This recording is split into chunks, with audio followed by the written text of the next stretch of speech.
Dear Elena, I know, this might confuse you, but I'm you from the future. It's 2050, my 46th birthday is approaching, yet I'm still the same girl I was 29 years ago, which is something I can't say about the world around me. It has changed completely. The situation is worsening by the minute. There are fires every single day in forests in Germany.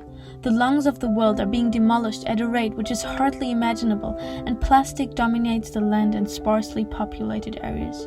You can't see the floor, and whenever the rare occasion of seeing an animal occurs, their skins are pale and their stomachs packed full with plastic.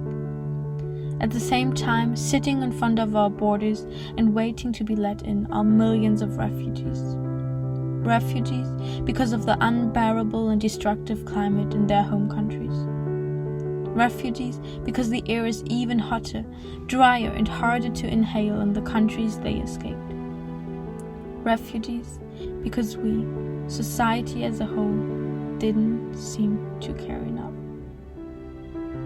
However, in midst of all this chaos, we are still fighting against climate change. We haven't and we won't give up. Cities have become more efficient than ever, and buying local food is the new norm. More and more people are changing their lifestyles drastically.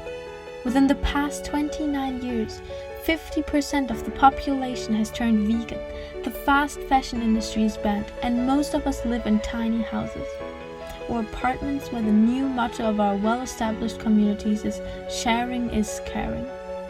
This is due to the sparse resources accessible to the human race, forcing us to question whether we need the majority of our belongings just for ourselves.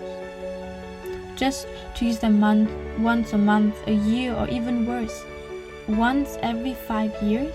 Because let's be honest, we all have items lying around which we barely use, including many things such as drills, lawnmowers, books, kitchen utensils, and so many more.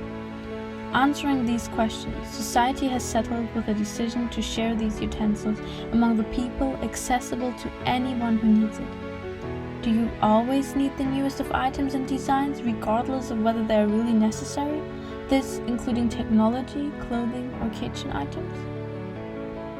The purpose of this letter is not to make you panic, but rather to highlight the necessity of instant action and motivate you to keep fighting against climate change. Everything you do right now in 2021 impacts the life you'll be living in 2050.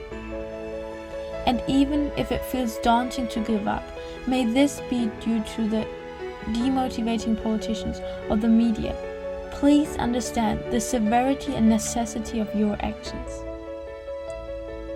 Amidst of all this, please always remember to look up around you. Embrace the fresh air, the smell of flowers, the snow in the winter.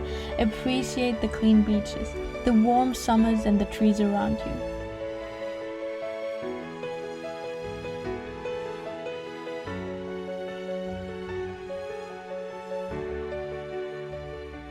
Because this is what you're fighting for.